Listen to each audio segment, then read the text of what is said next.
Good morning, everybody. Deb LaFlamme here at For the Love of Your Biz. I have just a little time. I actually just set a timer I had Alexa set a timer for me because I'm using my phone to do the Facebook Live and I don't want to run over time. But good morning. If you're joining me, say hello in the comments below. I am Deb LaFlamme, if we've never met. I am the Chief Ideapreneur at For the Love of Your Biz. And this morning, as I woke, and it being the first day of the month, I remembered to say rabbit, rabbit before I put my feet on the ground. I don't know if anybody does that. And I don't do it every month because I don't often remember.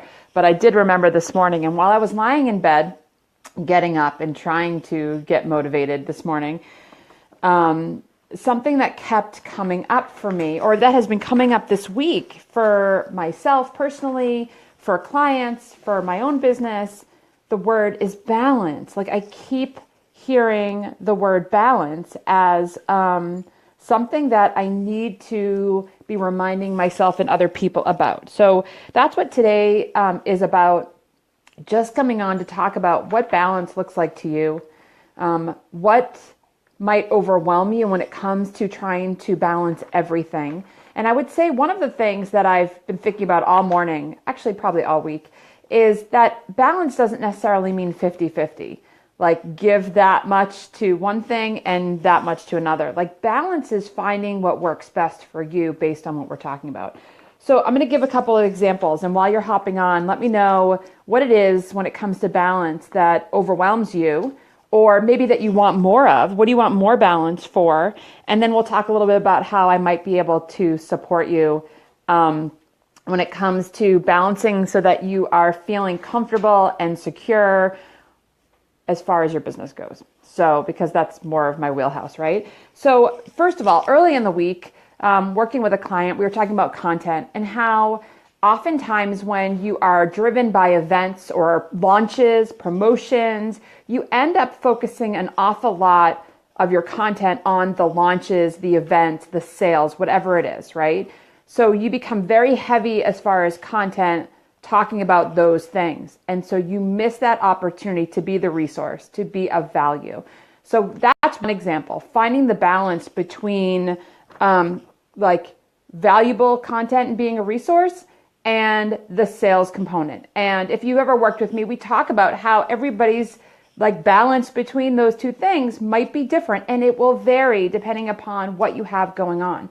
So you might increase your frequency of marketing when you have a launch or you're promoting an event, or you've got a new download, if you've started a new funnel, whatever it is. If you are a realtor and you have an open house, like you might be promoting your products, which is the house, more frequently when you have one to talk about. But that doesn't mean that you should let go of the value component and the content that brings people to you. And that's where we get tripped up when it comes to balance when it's involved in your marketing. This week, I actually had a meeting at my town's high school. My daughter is going to be a freshman next year. And while I was sitting there listening to the principal and the vice principal, the things that I was hearing when they were talking about honors versus college prep course and extracurricular activities, I kept thinking how important it is, how I know how important it is that my daughter finds a balance between education and extracurricular programming.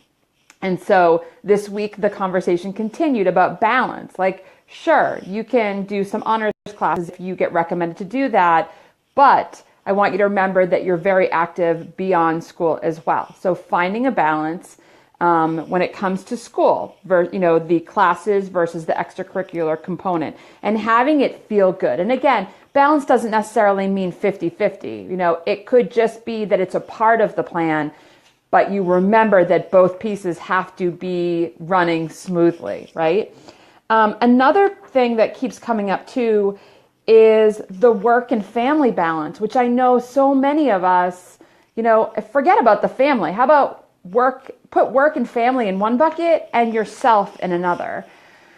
Speaking to a coaching client yesterday, and I could tell you 100 times, 1,000 times till I'm blue in the face how to market your business better, but I want you to take care of you. I want you to take 10 minutes or 20 minutes or 30 minutes and find a way to have that quiet time alone, because, nobody was joking when they said you can't function at your best with an empty cup, right? You have to have a cup full. My Blue Bumble mug. And let me just take a sip because it's sitting here in front of me. But tell me what you struggle with when it comes to balance. Is it work family? Is it work personal? Is it family personal? For those of you that have kids, finding the balance between, what they're doing in school. Do they not have enough time to be a kid? Doesn't matter what age they are, from 2 to 18, they're still kids, right? Making sure that they're living like a kid. The marketing piece, again, the component, let me take a sip. See, I'm just going to keep talking. The piece about marketing that I see over and over again with you guys is when you have something to promote, when you have a service or a project or a product or an event or a sale or a launch, we all, and I say we because I'm in it too, we have to make sure we find the balance between the launch and the promotion component and being the resource, right? Trying to make sure that we are out in front of our dream clients all the time so that when you do have that launch or that sale or that promotion or that offer, they're there waiting. They want to be there with you. And I know that people are frustrated with the Facebook algorithm changes, but honestly, I just went all in. I decided to not let the stories that things are changing change how I reach my people. And actually in the last 6 weeks, my engagement has been so much higher. I'm being very strategic with what I put on my business page, very strategic with what I put into my Facebook group, and I'm not seeing anything dip. I'm actually seeing growth. And maybe I'm working harder, that's okay, but I'm also working smarter. So I'm definitely finding that balance between promoting my program, like I have my Love Your Biz mentorship right now that I'm promoting, and being a resource, making sure that I'm engaging, that I'm talking about what it is that's important for you to market your business better. So let me just say hello to you guys. I haven't even had a chance to swipe over and say hello. Alice, how are you? Your show was amazing. Hey, Maribeth. All right, different phases, different flow and events. Yeah, work and family for Whitney, trying not to always be working. Next time there is an event, I'm going to pre-schedule. But then I'm also posting live related to the event. So it feels like that would be bombarding people or maybe out of sorts. So yeah. And hey, Jess. So I love that. That's the thing is most of the time, if you're being strategic in what you are bringing to the table, putting out to the world, event, sales, launch, new programs, new products, new listings, whatever it is, that that's happening, which should allow you to strategically place the content in between. And so maybe it's just a question of, for Alice, I'll use you as my example, have you ever been to an art show? Or maybe it's like 3 things to know before you go to the art show, or how to get to know the artist while you arrive, or, what to expect, or, things that you might take for granted that maybe someone like myself, Alice, I've never been to an art show.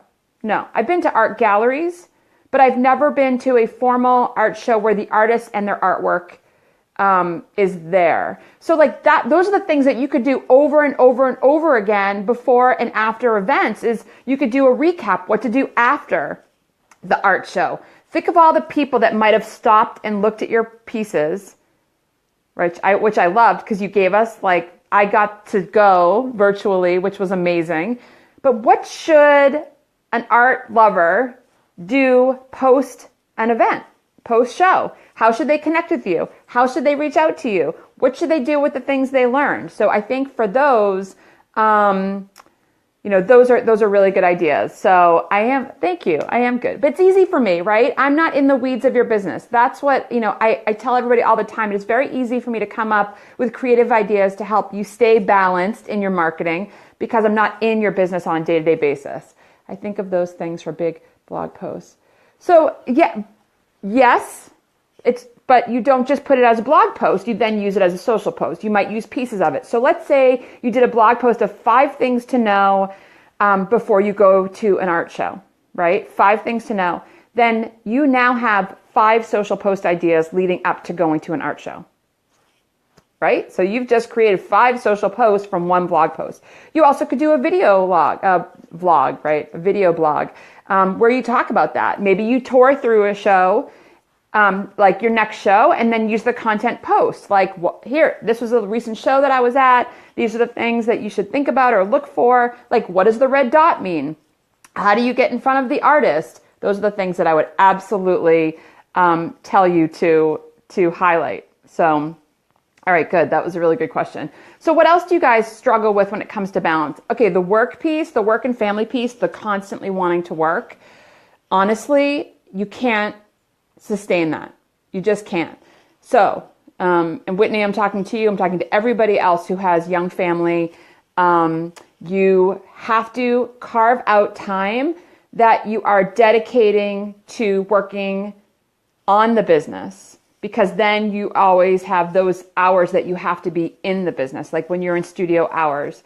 So you have to have time that is set aside for marketing. And I know, Whitney, that you said you scheduled posts. That was working on the business. That's amazing. That sets you up for an amazing week. You don't have to worry about your marketing. You'll still engage. You'll still participate in conversation, but you've got that balance. And I will guarantee that even if you don't do it next week too, you'll look back and say, oh my God, that was a good week.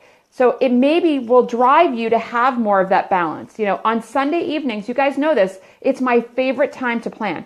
I really actually love like football season, because my husband kind of goes into the corner and watches football and doesn't see that I'm like working. But it's like an hour, maybe 2 hours tops on a Sunday that I just quietly find time and plan for the week or 2 weeks, depending upon how far out I'm going. It's my most creative time.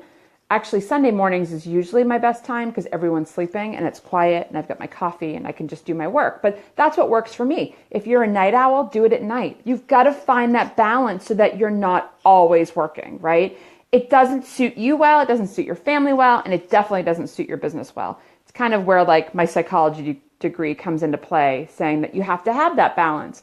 And I want to go back to like the kid component. That was a big one for me this week, listening to all of these honors classes and college prep classes and all the extracurricular activities. And while my daughter doesn't really do much more than play sports and do a little bit of, Alexa's telling me that time is up.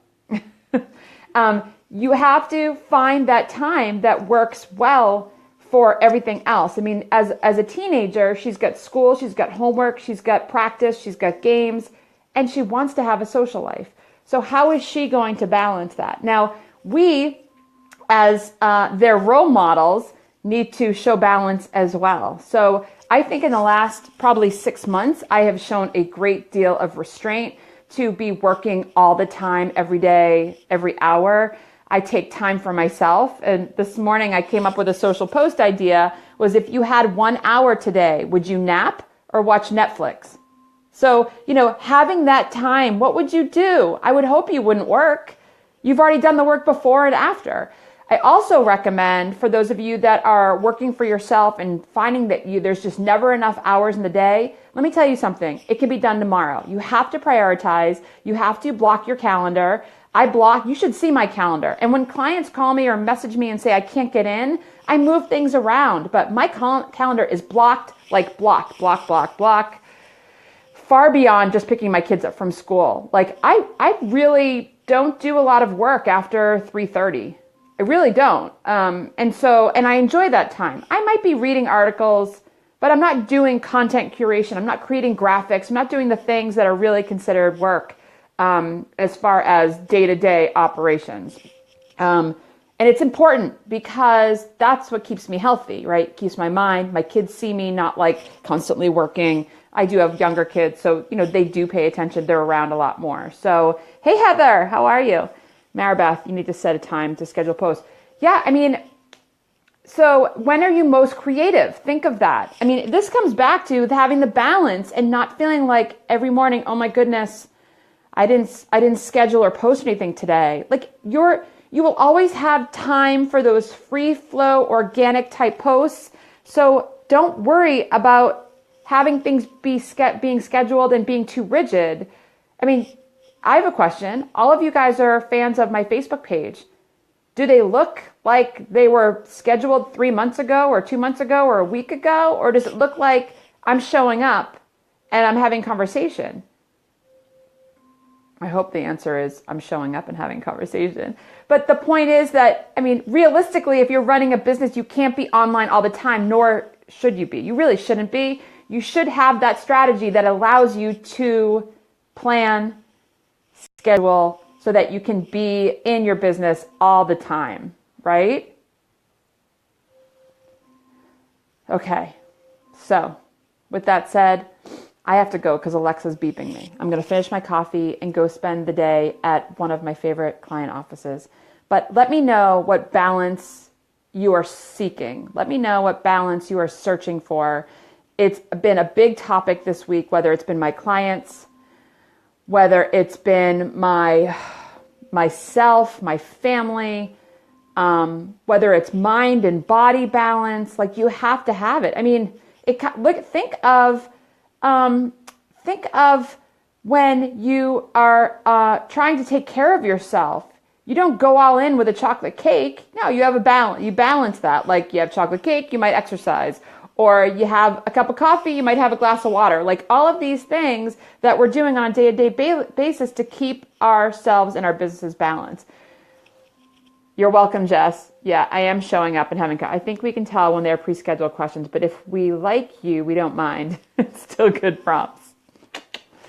Yeah, I don't care, to be honest with you, because I show up, right? So every day I check in on my page. I've got my notifications turned on. So if you guys message me or if you comment, I'm right there participating in the conversation. All it is the starter. I mean, think about it. Cars don't start from us. We have to turn the key. You know me and my metaphors, right? So you're in your car doesn't go. You turn the key. That's the scheduled post. The key goes in, the ignition, the engine starts, but the car doesn't drive without you. And that's the same as your marketing. You have to schedule the post, which will automatically happen, and then you drive the car to wherever it is you're going. That's the same thing with your engagement on your page.